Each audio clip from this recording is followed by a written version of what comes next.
Have you ever watched a theatre play or a TV show and observed one character who never says anything or hardly anything at all throughout the whole show or the whole theatre play, but yet somehow you can't take your eyes off of them?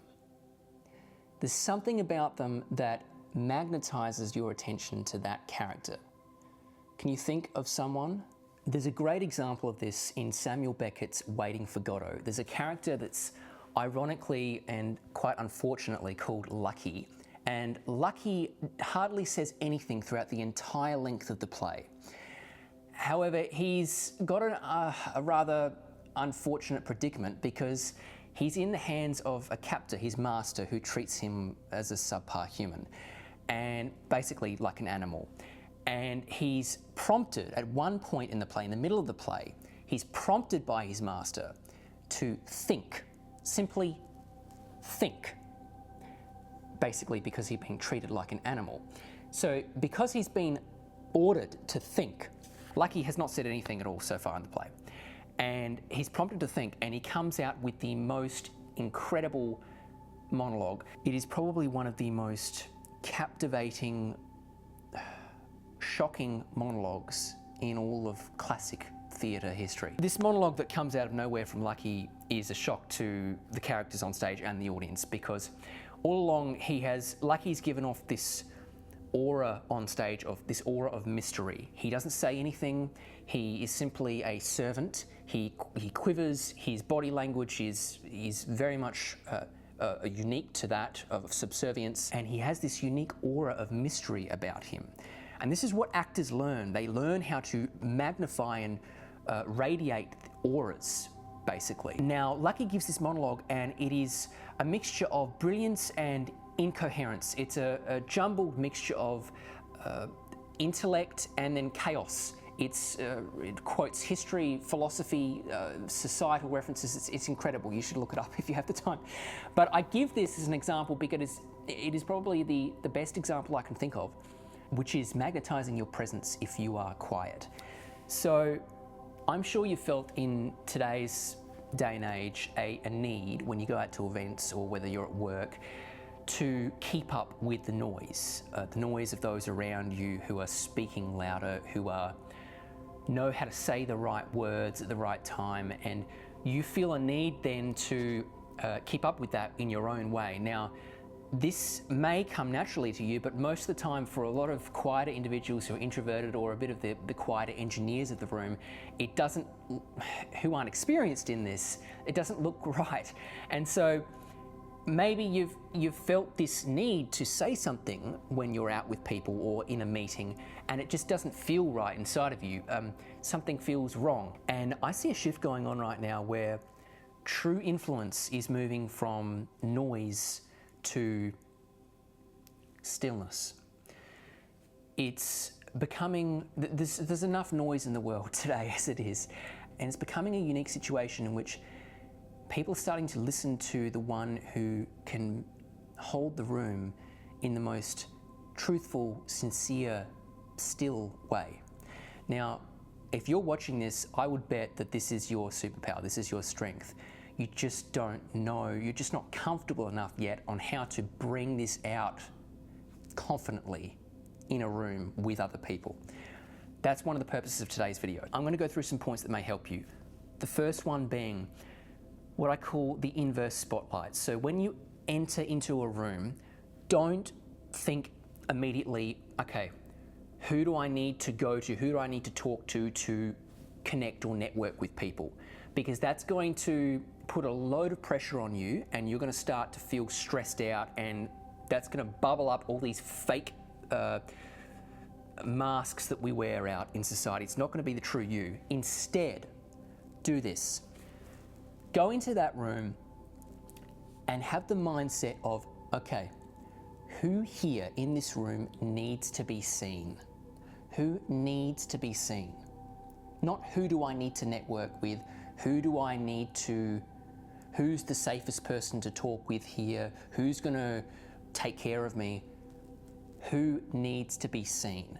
Now, that shifts things for you mentally. What that does is if you enter that event with, and you're not and you're not feeling comfortable at that point, it's something that you don't want to be at, what you do, if you enter in with this mindset, you can work your way up to a level where you can comfortably approach that senior partner or that managing director, and it feels effortless to you.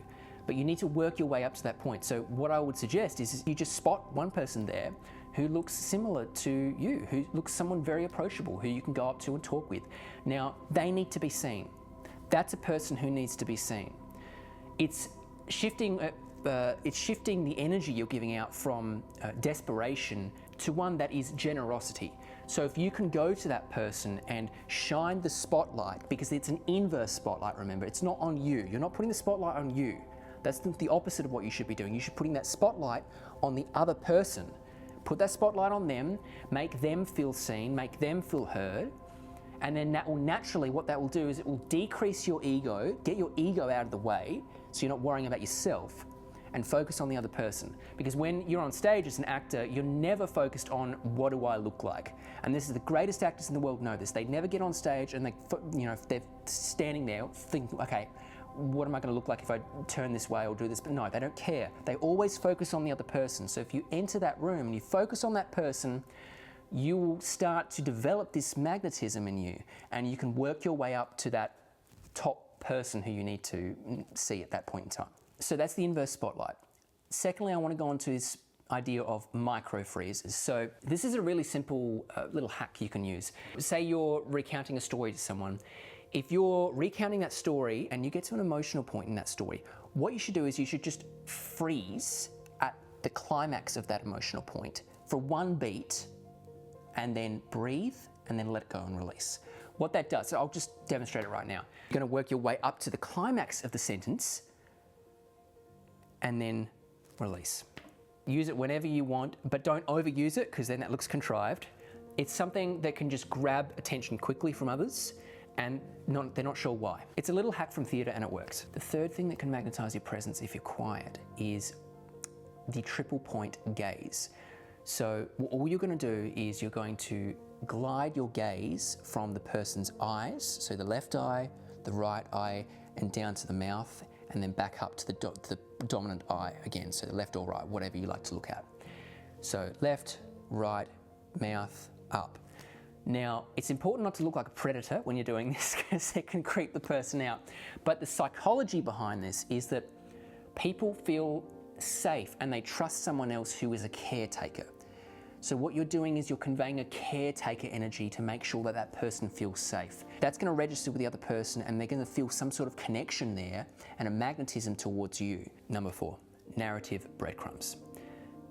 Basically, stop oversharing. What you're going to do is it's okay to convey a little sense of mystery about yourself. It's encouraged, actually. So what that does is it allows the other person to think about you. You don't need to share everything. Oversharing is not a good thing. Oversharing a lot of the time is not an attractive quality. So infuse a bit of mystery into the conversation with someone. So instead of saying every single thing that happened at a point in time, for example, just say, "You would not believe what I learned underneath that waterfall." And anyway, so I went to the shops yesterday, and just move on to the next thing.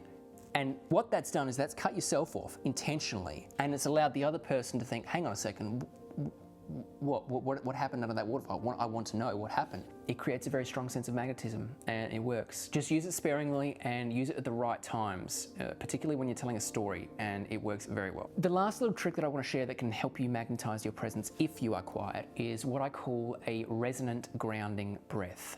So what you're doing here is essentially you are exhaling slower than the speed at which you inhale. So if you're inhaling fast all the time, what it's going to sound like is you're constantly going to be breathing in the middle of sentences when you should be letting that sentence all the way out with one breath consistently, so you can finish that thought fully and let the other person fill the blanks in their own head. It's just pulling that string all the way through to the other side for the other person. It's consistency. And it's a lot more magnetic than constantly having to refill that breath up and down. This is what actors are very well trained in. There's a little trick that I'll end with that can really help you with this. It's an exercise actors use, and it goes like this. 1 by 1 and 2 by 2 and 3 by 3 and 4 by 4 and 5 by 5 and 6 by 6 and 7 by 7 and 8 by 8 and 9 by 9 and 10 by 10, they went away. Now, you want to work up to get longer and longer and longer and longer and longer with just one breath all the way through. Now, what you may find the first time you do this is if you only get up to 4 by 4, they went away. That's fine, that's totally fine. You want to extend your breath capacity in your diaphragm to deeper levels so that your breath can hold longer and longer sentences on your behalf. And that's the way you retain the other person's attention. You keep that magnetism running. So, give that a try. I hope it helps. And what that's going to do is it's going to slow your pulse down. It's going to lower the tone of your voice. So instead of sounding tinny and your voice all the way up here in your throat, it's going to bring your voice all the way back down to your diaphragm. And I'm now speaking from my diaphragm, and it sounds very different when I'm speaking from my throat up here. Look, if you master just 1 or 2 of these things, you won't ever just enter a room. You'll actually change how bright it is on the inside.